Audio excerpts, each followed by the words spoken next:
everybody, and welcome to Storm Reads. And today I'm going to be doing a recent reads. I'm going to do three arcs that I have read recently that I need to put up here for review. The first one I have is an actual arc, and actually it's the hard copy. I got the arc, but then I got sent a hard copy. So this is Sea of Terror by Stuart Gibbs.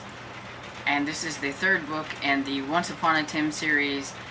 And so far, Tim, he wants to be a knight basically because he doesn't want to be a peasant. It's no fun being a peasant, you know. Grueling hours, you eat the same stuff every day. It's, you know, who wants to be a peasant, right? And so he decides to, in the first one, he decides to sign up to be a knight. And he ends up having to go and rescue a princess and fight some bad things and monsters. And in the second one, you know, he kind of has to do kind of the same kind of things. He makes enemies of a prince and enemies of a magician and all that kind of good stuff. And he's just a young man. And his friend, Belinda, she doesn't want to be a peasant either, especially since she's a woman, and it's probably even worse for them. And so she decides to dress up like a boy and call herself Bull and be a knight too. So there's them, and then you've got the older knights, and the knights have silly names.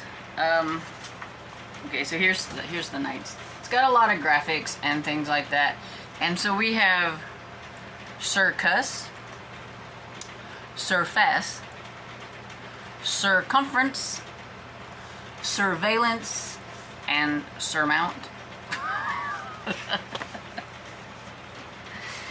And yeah, so it's a silly book. And in this one, at the beginning, the land where he's from, which I don't remember what it's called, Maryland. Okay, the Kingdom of Maryland. Okay, they had invited the king and queen from the Kingdom of Dinkus over, and they had like a little party. Well, both the queens were wearing a gold fleece. There's just one difference. The queen from Maryland's fleece had in it the amulet of protection for Maryland in it, and the fleeces got mixed up, and so the king and queen have sent them on a mission to go through the Sea of Terror and go to the Kingdom of Dinkum and get back the amulet, you know, and everything. And so they have to face the monsters of the seas and all kinds of things. And yeah, none of them know how to run a boat. And they got rid of like the people that run the boat, like the captain, all that stuff. They were going to do it themselves, these knights or whatever it is. And yeah, none of the knights are any good at anything, and it's always Tim and Belinda who end up rescuing whatever needs to be rescued. They're the ones that figure it out. Oh, and the village idiot, I can't remember what his name is, but he's always with him. He always ends up being with them, and he's not an idiot. He's very smart, but it's his family thing. Like, his father was a village idiot, and so he's, you know, it's in the family or whatever you'd say. And I was trying to find a picture of him, but he always like has he either has his fingers in his ears or up his nose or doing something, or he's got a carrot up his nose or something. There's a small picture of him, but he has a bucket on his head. And he usually helps them kind of get out of things. And it was funny because they have to go through this part where there's these sirens. And, you know, you always think of sirens as being these very beautiful women who are singing majestically, and it's making the ships and the people on the ship go to their doom or whatever it is because of the siren's call. But in this, the sirens are part bird and part human, and they're females, but they don't sing very good at all, and they're not pretty. And here they are. Different kinds of strange birds, and they're horrible singers, and that's what makes the men crash and everything, because they want to jump ship and everything and drown themselves to get away from the horrible sound. And so I really liked how Tim came up with a way to get around that and everything, except it was bad for him because he always gets volunteered to do whatever it is and everything, but it was fun. These are a lot sillier than Stuart Gibbs' other books, and they also have some rather large words in them for kids sometimes. And like, here's one, and it says it's called Cahoots, and it has an IQ booster here, and so that's it's kind of helping kids learn words. So it says have you knights been in cahoots with, you know, the bad guy all this time? And it says to be in cahoots means to be conspiring secretly. So, you know, kids who are reading this will learn some vocabulary words along the way, so I thought that was kind of fun. And, you know, it's silly, and I think kids would have a good time with this. And so, yeah, I recommend that if you have little ones, that, you know, they would like this. It was very quick, very easy to read, and a lot of fun. I give this one like 3.5 stars. It's cute. So the next one I have is What Stays Buried by Susan Young. What's her name? Yeah, Susan Young. And I had this one as an e-arc, and so I'll put a picture here. And it's about 12-year-old Callista, who, her family has the ability to see ghosts, but something happened a long time ago and they've gotten cursed, and so now they have the ability to see ghosts, but only up until their 13th birthday. And once they turn 13, they don't see the ghost anymore. So she's trying to help the ghost that she can and everything, but her birthday is looming near. It's coming up. And one of the things that she's really worried about and really sad about with her birthday is the fact that she can see her grandmother and her father, who are both ghosts, and decide to remain at the house and stay in the house with them and look over them. So she can see them and she can talk to them, and she can also relay messages from them to the rest of the family. She has a younger sister who hasn't quite come in. She's starting to kind of come into her abilities, but she's kind of doing it a little bit sooner than she probably should, or whatever. And she sees this tall lady, and she starts talking about certain things, and it kind of worries Callista a little bit. So she's trying to figure out who this tall lady is, and there are some missing children in town and all that kind of stuff going on. And Callista is worried that if she doesn't figure out everything that's happened and happening before her 13th birthday, she's going to kind of lose her way of helping. So, because she's not going to be able to see the ghost or all that kind of stuff. She won't be able to see like this tall lady or whatever. And evidently this tall lady is a very nasty and mean ghost who needs to collect some kids, and she needs so many of them to like gain like her power and things like that. And Callista is trying to, you know, make sure that doesn't happen, and also save her sister who has now gone missing or whatever, and it has to do with all this. And so she's kind of only got like this short little span, because her birthday is coming up, to try to fix everything. And she gets a new friend. I can't remember what his name is, but it's a man that's her age that I think his little brother is missing, and so they're kind of teamed up together to try to figure out what was going on. And I liked it. I give it 4 stars. It's the first time I've read anything from this author, but yeah, it was very enjoyable. I liked it. I didn't find like the pacing to be too slow or anything like that. It kept my attention really well.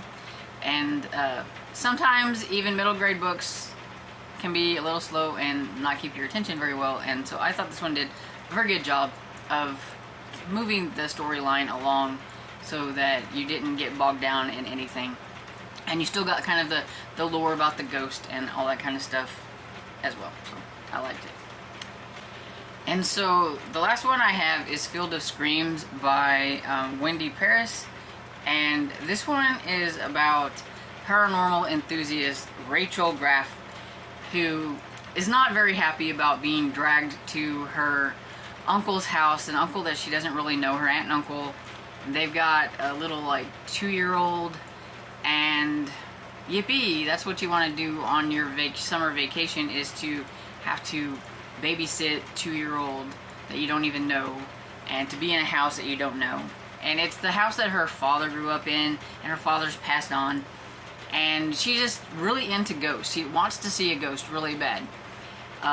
But you know, it's kind of funny. It's like one of those things where you want to find a ghost and you want to see a ghost, but when something actually happens, it creeps you out and you're not quite sure you want to see a ghost. And that's kind of what was happening in this one.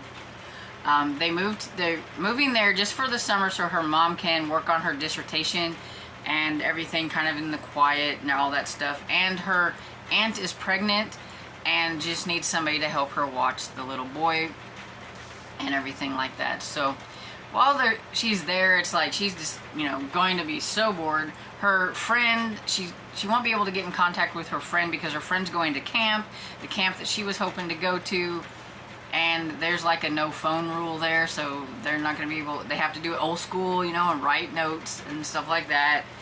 And so yeah, it's just not the same, not being able to be in constant contact with her friend. And you know, they're moving to, like, I think it's Iowa is where they're going for the, it's something like that, but there's cornfields everywhere. You know, it's out in the kind of the middle of nowhere. And yeah, she's just kind of bored at first. Her friend gave her a book to read. It was about hauntings and stuff like that. And maybe reading that a little bit along with being in a new place and just wanting to see that ghost so bad, she does start to kind of experience a few things, see some things. She's not quite sure. Nobody really believes her. Her uncle, though, did tell her that, you know, her dad used to believe in ghosts whenever he was young too, and he used to be pretty much all about ghosts and stuff about her age. So that gives her something to kind of feel like she's a little bit close to her father now, because she is somewhere where he grew up, and she's also, you know, likes to, you know, the ghost and the paranormal and stuff, so that kind of makes her closer to him. But there's some things just happening, and she meets this boy and a girl. The girl is kind of mean, but she's kind of, you know, having a rough time. Her parents have divorced, and her mom is like in California, and her father has her here in this place where it's boring, there's nothing to do. She doesn't have any friends, and it doesn't help that Rebecca's mother starts kind of seeing, I think her name is Kelsey's father, and that doesn't go well. So they don't bond very well. They don't become friends, and especially because I think his name is Nick. You know, he's there for the summer too with his dad, and you know, kind of the cute guy. And so then you've got the two girls, and so of course Kelsey is going to get mad because, you know, Nick is hanging out with Rebecca whenever she doesn't like Rebecca, type of thing. But he's there and he sees some things, but he is trying to come from a scientific standpoint, and he doesn't believe in ghosts and he doesn't want to believe in ghosts. But he does see some things, and he eventually gets kind of talked into trying to help her.